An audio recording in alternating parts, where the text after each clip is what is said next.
Hola, ¿cómo estáis? Bienvenidos a mi molesta opinión. Hoy vamos con uno de esos vídeos dedicados pues a recomendar películas, en este caso de la plataforma Netflix, para que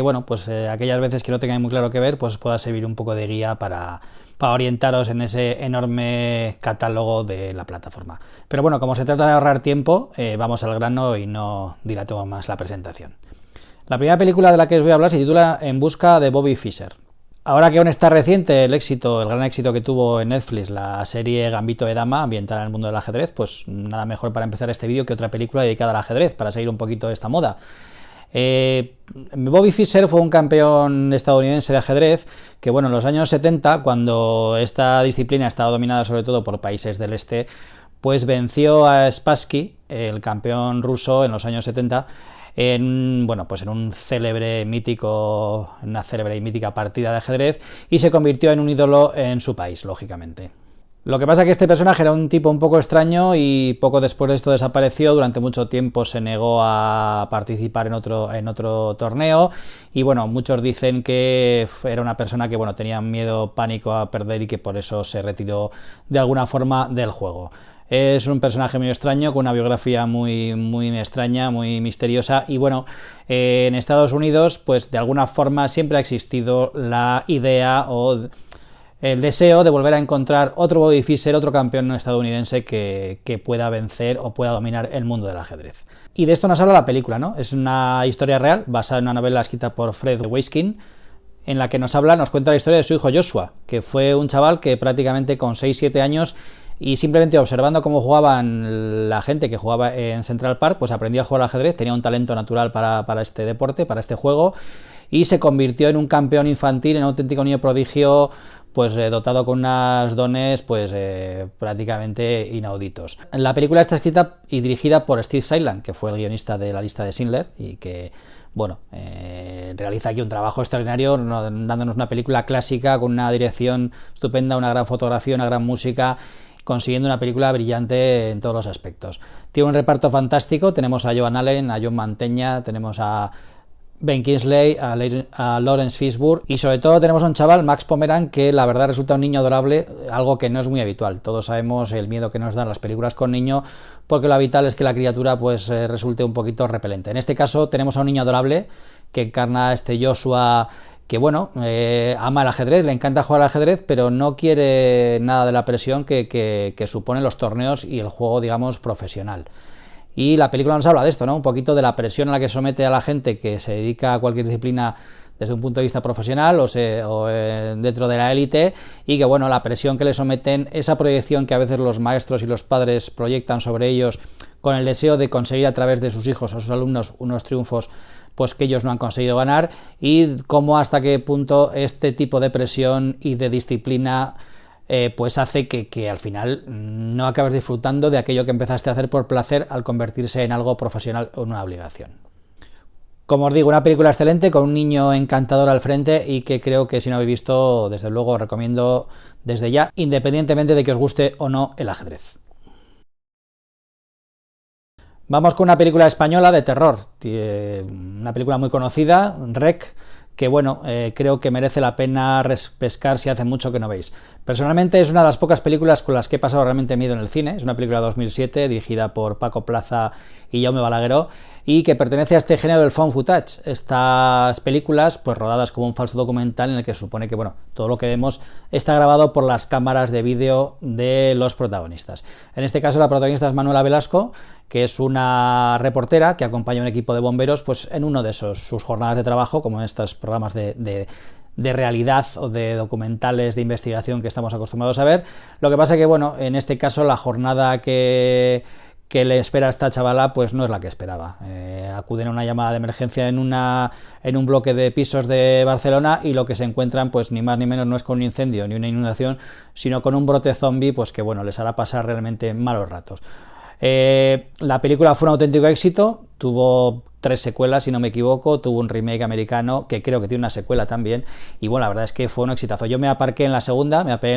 porque bueno, la segunda también está bastante bien, pero bueno, era un poquito más de lo mismo, y a la tercera dio un giro, por lo que leí, hacia la comedia, que ya no me interesó demasiado. Pero desde luego este Rec es una película muy muy recomendable, muy bien realizada, en la que los actores pues muchas veces improvisaban. Al parecer en el rodaje no se les decía lo que iba a pasar, había sustos, había sangre, había ruidos, había momentos que no se esperaban, porque lo que se quería era captar la reacción natural de esta gente ante situaciones totalmente imprevistas e improvisadas. Y el resultado, la verdad, es que fue estupendo. Una película que acojona. A mí, desde luego, me lo hizo pasar mal en el cine, y la verdad es que ya os digo, sinceramente, es muy difícil que pase miedo, pero con este sí que pasé un mal rato. Así que si no lo habéis visto, o si lo habéis visto ya, es una película que merece la pena ver o volver a ver de nuevo.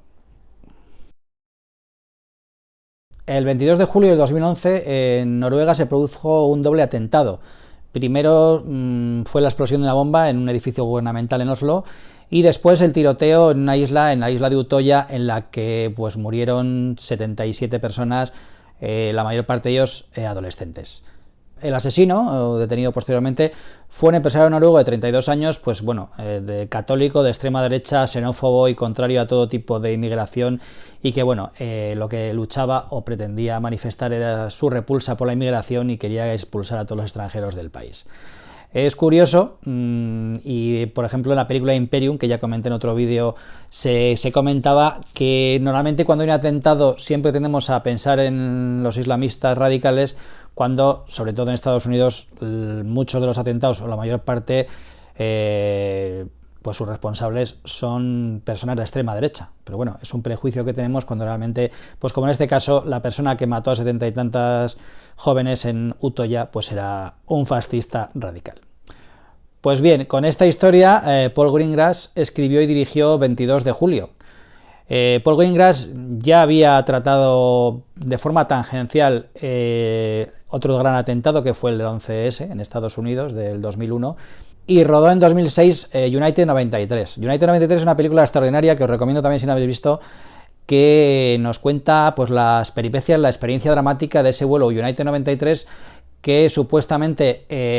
cobijaba a otro grupo de islamistas, de terroristas, y que la tripulación, los pasajeros del avión, consiguieron amotinarse e impedir el atentado que planeaban hacer con aquel avión, con la consecuencia dramática, claro, que el avión se estrelló y murieron todos. Pero la verdad es una película estremecedora, que te mantiene en un puño, que te mete en ese avión y te hace sentir lo que sintieron los pasajeros, o lo que supuestamente sintieron en aquel momento tan terrible y dramático. Pues muy bien, Greengrass, con su habitual nervio y buen hacer, vuelve en este caso a tratar este tema de otro atentado. Este 22 de julio es una película larga que nos cuenta pues desde la preparación del atentado, el terrible momento en el que este hombre tirotea a los jóvenes en la isla sin ningún tipo de piedad, la posterior detención, el juicio, las consecuencias para la familia, las consecuencias para el abogado que le toca defender a este detenido, y que bueno, pues sufre amenazas también de parte de la sociedad. Y a lo largo de este metraje nos cuenta un poquito, nos da una imagen, un retrato bastante amplio de todo lo que supuso aquel atentado en todo su horror. El reparto, bueno, para mí es desconocido, la verdad es que está fantástico, transmite gran realidad, parece que todo lo que ves es real, la gente te parece personas auténticas sufriendo en aquella situación, y de hecho algunos de los personajes están interpretados por víctimas de aquel atentado o por familiares de algunas víctimas. Una película extraordinaria, ya os digo, a mí Paul Greengrass es un tío que me encanta, tiene un nervio narrando y rodando que te lleva y te coge en un puño desde que empieza hasta que acaba, y la verdad es que una película, aparte de sus valores cinematográficos, muy interesante desde el punto de vista histórico, social, al contarnos pues cómo se produjo aquel terrible suceso. La siguiente película de la que os quiero hablar es Animales Nocturnos. Es una película que, si alguien me hubiera contado cómo se inicia, alguien me hubiera descrito cómo son sus títulos de crédito iniciales, posiblemente no la hubiera visto. Lo único que sabía en aquel momento es que estaba dirigida por Tom Ford, que es el famoso diseñador de moda que se convirtió en escritor y director, y que había dirigido la estupenda Un hombre soltero, y sabía que en esta película pues trabajaba Jake Gyllenhaal, que trabajaba también Amy Adams y Michael Shannon, con lo cual era pues una película muy atractiva por su reparto y por las críticas de las que viene precedida. Pero como digo, no esperaba lo que iba a encontrar. La verdad es que es una película que para mí es de lo mejor que he visto en los últimos años y me resulta una película fascinante. Fascinantes son sus títulos de crédito, que como decía antes, no me esperaba. Son inenarrables, no se pueden contar, hay que verlos. Pero son unos títulos de crédito que desde el primer segundo, con la música y las imágenes, te meten en la película, te enganchan por el pescuezo, te meten dentro de la pantalla y ya no te sueltan hasta que acaba la película. Es una película fascinante, es un drama terrible, un thriller pues que bordea a veces lo fantástico, lo imaginario, lo onírico, no sabes muy bien a veces si lo que están contándote es real o no, pero una película poderosa, con una historia absorbente y que, ya digo, te engancha y no te suelta hasta el final. Es un thriller que te absorbe como pocas. Yo pocas películas he disfrutado tanto en los últimos tiempos. Tantas películas me han conseguido meter en su mundo y hacer tenerme absorto de todo alrededor hasta que acabó. Y ya digo, un reparto maravilloso, una dirección estupenda, un guión genial y la verdad es que una película soberbia que desde luego recomiendo a todo el mundo. Eso sí, requiere un poquito de mente abierta. Es una película en la que no te puedes preguntar desde el minuto uno qué está pasando y por qué está pasando. Siempre digo que no me gusta ese tipo de gente que cuando empieza una película con alguien corriendo dice, ¿pero por qué corre? Las películas te plantean preguntas, pero si son buenas películas te las acaban respondiendo. Entonces hay que dar un poquito de tiempo a que la película pues cumpla y que el guión se desarrolle y pues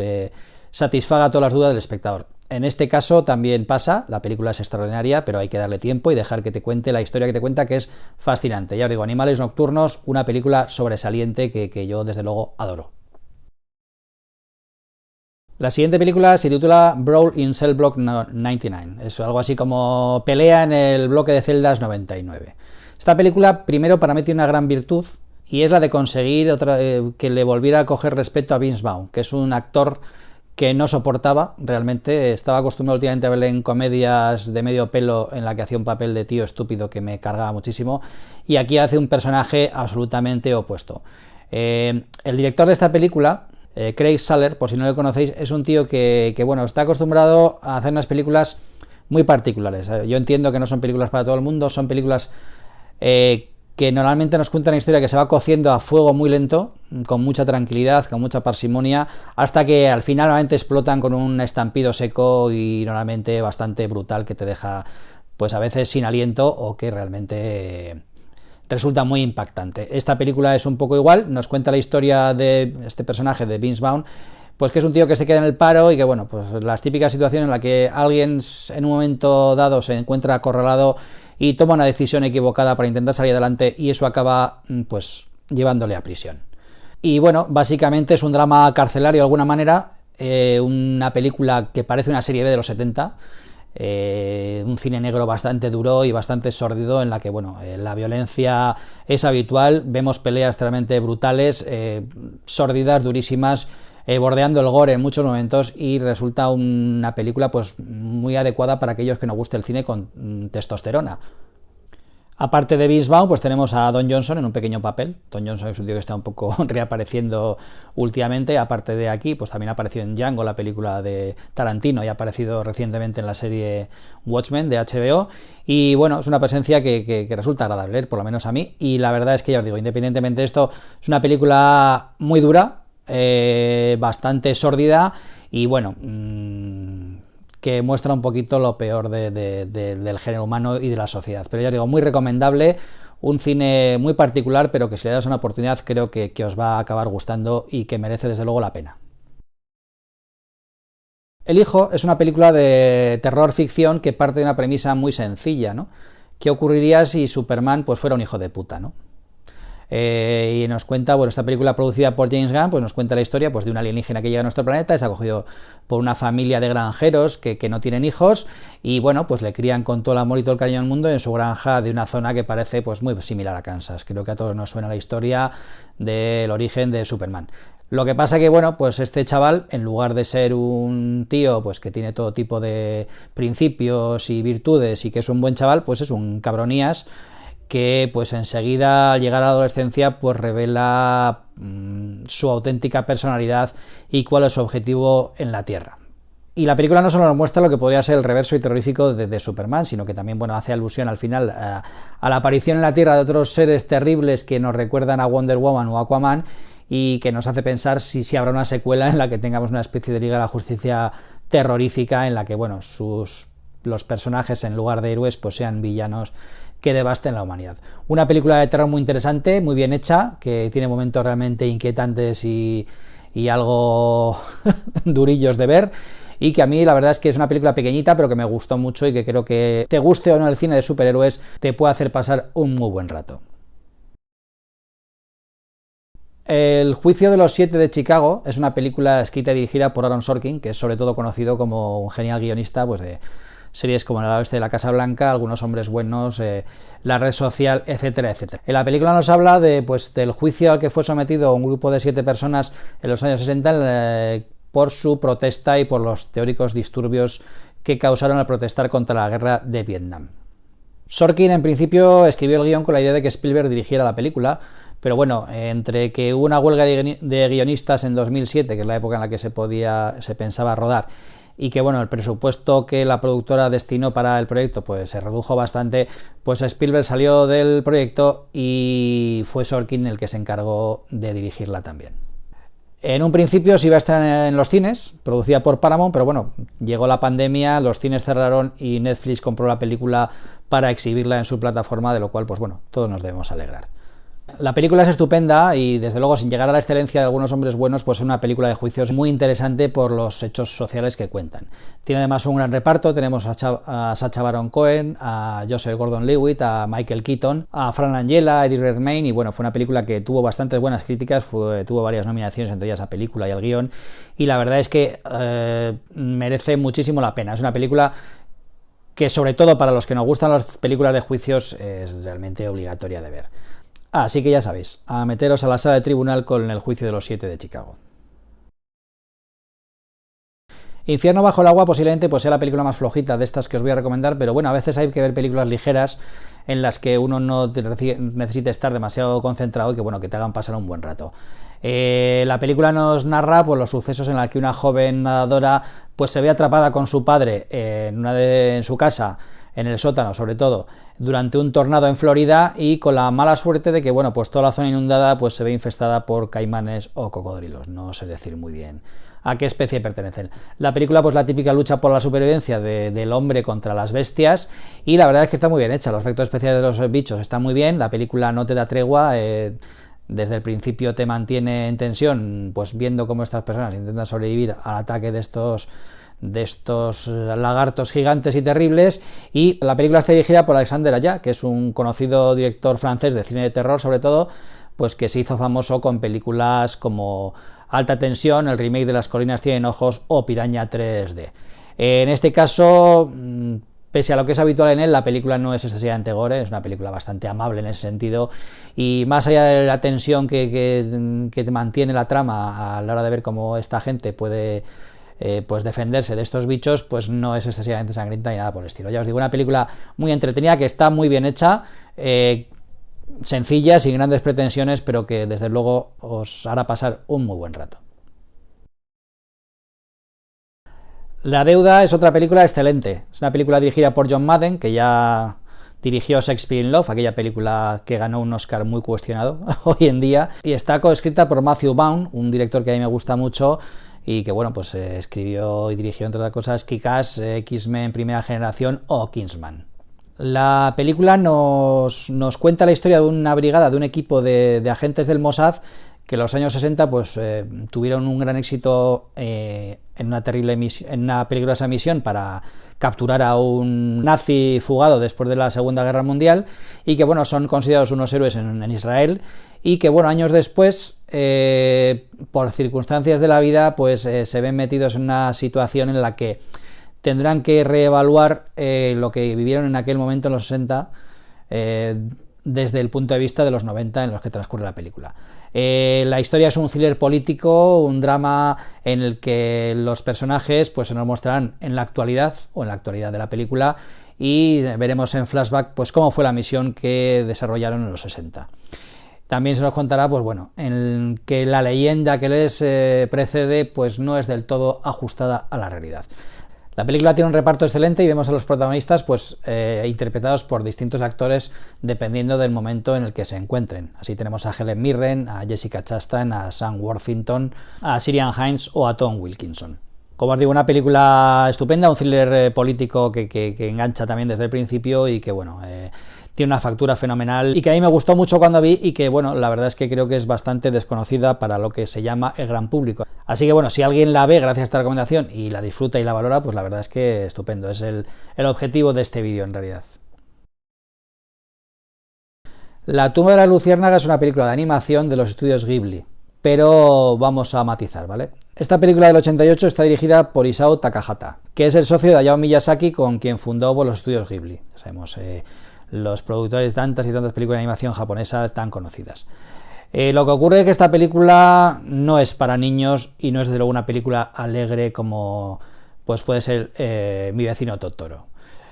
La tumba de las luciérnagas es una película que nos narra la dramática historia de dos hermanos que viven en Kobe y que, bueno, a raíz de los bombardeos norteamericanos de Japón, que se quedan en la calle y sin nadie que les pueda ayudar, y lo que vemos realmente es su lucha por la supervivencia en esas situaciones tan horribles. Está basada en un hecho real, es una historia que luego tuvo otras dos remakes con imagen real, pero que desde luego no tuvieron tanto éxito como esta. La película pues tiene la factura de Ghibli, estupenda, las animaciones maravillosas, unos personajes increíbles, pero claro, la funcionalidad o el fin de esta película no es divertir o entretener o hacer reír como otras películas del estudio, sino que, bueno, es algo mucho más duro. Para algunos críticos, esta película, junto con La lista de Schindler o El pianista, son las tres películas antibélicas más importantes jamás realizadas, aunque su director, bueno, parece que no está muy de acuerdo con este punto de vista o con esta finalidad. Pero la verdad es que es una película estupenda, también estremecedora, desgarradora, en la que, bueno, toda la maquinaria y todo el buen hacer de Ghibli están enfocadas a contarnos el drama de estos dos hermanos, que, bueno, ya os digo que resulta bastante triste. Yo me he resistido bastante a ver esta película, llevo años oyendo hablar de ella y diciendo que, bueno, mejor que la veas el día que la mujer de tus sueños te ha dicho que te quiere y que además te toca la lotería, porque como te pille un día abajo es una película tan demoledora que te vas a hundir. Y bueno, la verdad es que posiblemente, como iba ya bastante mentalizado, pues me ha parecido muy triste, pero bueno, he sobrevivido a la experiencia. Lo que está claro es una película maravillosa, estupenda, que todos deberíamos ver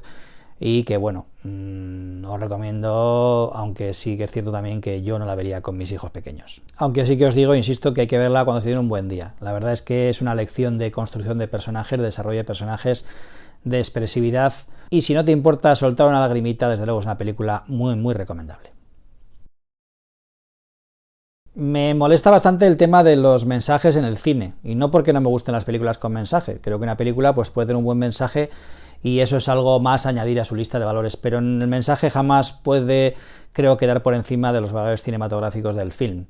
Yo puedo pensar en cuál es el mensaje más importante que me gustaría transmitir a la sociedad o al mundo, que puede ser este, pero claro, si pongo este cartel durante hora y media en la pantalla no consigo con eso una buena película. Muchas veces oigo hablar o alabar películas diciendo es que tiene un mensaje muy bueno, pero bueno, eso, como digo, es un añadido, es un adorno, es un plus, pero la película tiene que funcionar por otros motivos. Y para mí esta, La vida de David Gale,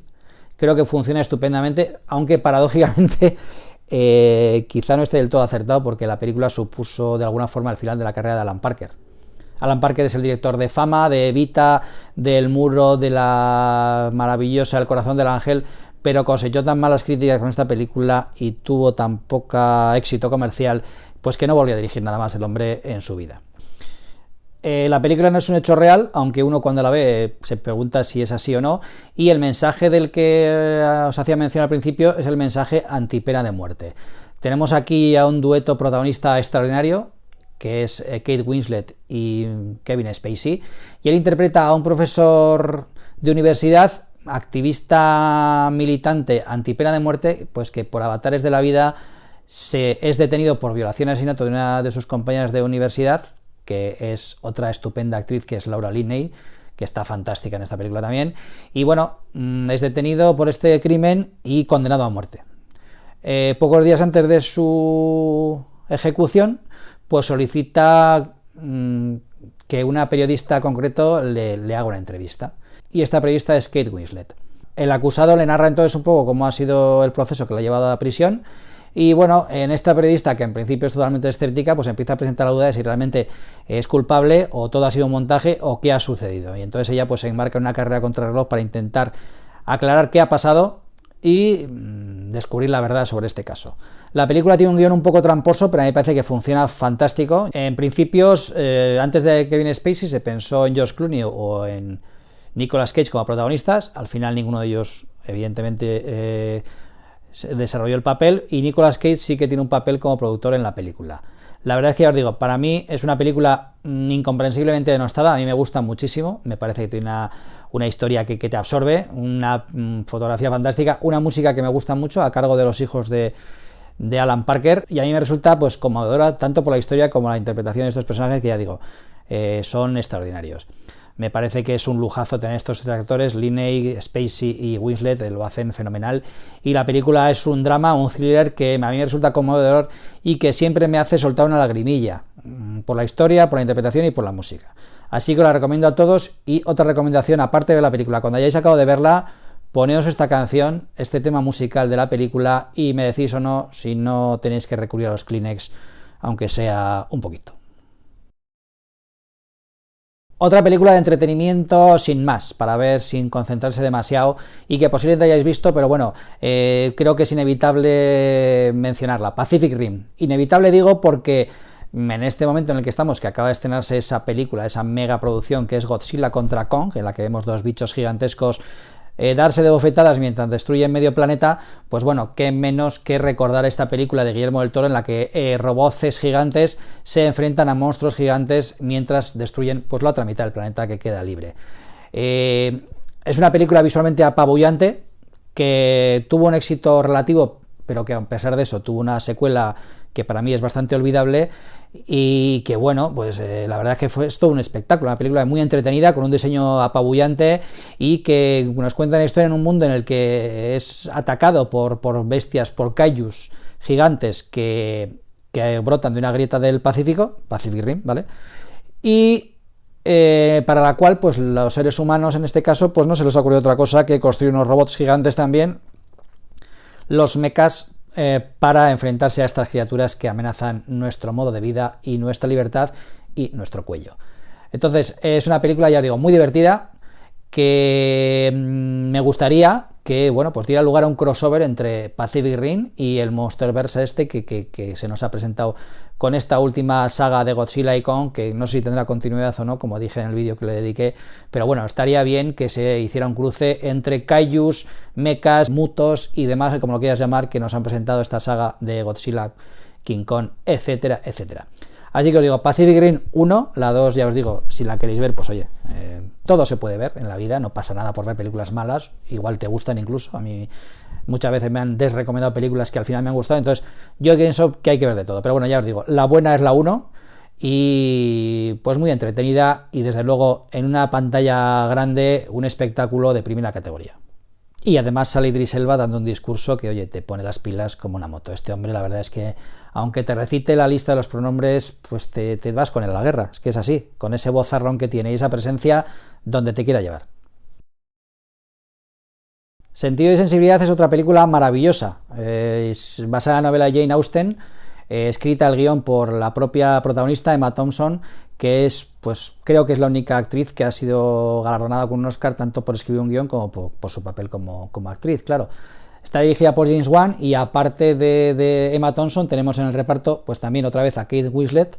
y a Hugh Grant, a Alan Rickman y a Hugh Laurie. Es una película de época, ambientada al principio del 1800, del siglo XIX, y bueno, pues es una historia de amor, ¿no? En la que nos habla de tres hermanas que quedan huérfanas y lógicamente pues un poco desprotegidas o totalmente desprotegidas en aquella época en la que las mujeres pues tenían muy poquito que hacer si no tenían un padre o un marido que las sostuviese y que las sustentase. Pues en este caso vemos cómo estas hermanas luchan por sobrevivir en esta sociedad pues tan clasista y tan sexista de aquella época. La verdad es que es una película maravillosa, a mí me encanta, me parece que está privonosamente escrita por Emma Thompson, dirigida por Ang Lee, un director que por su nacionalidad pues chocó bastante a la hora de hacer este retrato sobre la sociedad británica de aquel momento, pero que funciona perfectamente. La verdad es que yo una película que he visto un montón de veces, no me canso de ver, y no sé, de estas que te enganchas, te enamoras de los personajes y te resulta pues maravillosa. Personalmente, de esta película me quedo con el personaje de Alan Rickman, es un excelente actor, bueno, ya todo lo creo que lo sabéis, pero tiene una intervención breve en esta película, pero sinceramente la volví a ver ayer y hay un par de momentos de su personaje y de su desarrollo que hace que se me caigan las lágrimas. La verdad es que está fenomenal. La película es muy emotiva, muy dramática, te hace aflorar todo tipo de emociones, sentimientos, y la verdad es que es una gozada para todo el mundo que tenga un mínimo de sensibilidad, como apela el título de la película. Y para acabar, pues qué mejor que una gran comedia, algo divertido. En este caso estamos ante una cuestión de tiempo. No sé qué opináis, para mí el género de la comedia es un asco en general, es un género que tiene una producción enorme, como el de terror, pero que en la mayor parte de los casos lo que ofrece son películas de muy bajo nivel. Pero claro, esto no impide que haya títulos interesantes, y yo siempre cito como uno de los mejores Love Actually, la película escrita y dirigida por Dan Curtis en 2003, que bueno, es una de esas películas en las que dices, oye, comedias románticas en general son malas, pero Love Actually es una maravilla. Pues bien, 10 años después, en 2013, el propio Dan Curtis pues escribió y dirigió Una cuestión de tiempo, que es una película no tan conocida como Love Actually, evidentemente tampoco es tan buena, pero es una película que está muy muy bien. Yo la tenía pendiente hace mucho tiempo para verla y la vi hace un par de meses y me pareció estupenda. La película, la trama que cuenta, pues es un poquito rocambolesca, ¿no? Nos cuenta la historia de un joven interpretado por Domhnall Gleeson, que es hijo de Brendan Gleeson y que tuvo un papel en la última trilogía de Star Wars. Y bueno, este joven, a cierta edad, su padre le confiesa pues que los hombres de su familia siempre han tenido la capacidad de viajar en el tiempo, ¿vale? Esto parece un poco ridículo, rocambolesco, pero lo cierto es que la película lo maneja con bastante inteligencia y huye un poquito de la posibilidad de que el tema de los viajes en el tiempo pues se convierta en el centro de la historia, y desde luego para nada. La película es una historia de amor, una historia romántica, de amor no solo a tu pareja, sino también a tu familia, muy divertida, con unos personajes, aparte de Gleeson, de los que te enamoras. Billy Knighty hace de padre, Rachel McAdams hace de novia, está también por ahí Margot Robbie, que es una tía que aunque no haga de nada, pues siempre quieres que aparezca en todas las películas, y la verdad es que es una delicia de título. Dan Curtis ya hizo una demostración de hasta qué punto era capaz de escribir y mostrar los personajes fantásticos, creíbles, divertidos, adorables en Love Actually, y aquí hace otro recital también de lo mismo. La película es una gozada, te vas a vivir con esa gente en cuanto les conoces, y aparte de eso es una comedia muy muy divertida, pues eso, para pasar un muy buen rato, para acabar de verla con un gran sabor de boca y para llamar a tu madre después y decirle a tu pareja que la quieres. Y hasta aquí la lista de recomendaciones. Espero que algo os haya resultado interesante, ojalá alguna no la conocieseis o alguno de estos comentarios os motive a ver una película que en principio no teníais en vuestra lista. Así que bueno, espero vuestros comentarios, suscribíos al canal, decidme qué os ha parecido los títulos y nada, a disfrutar y a ver si una peliculita, que es lo que toca. Muchas gracias, un saludo y hasta pronto.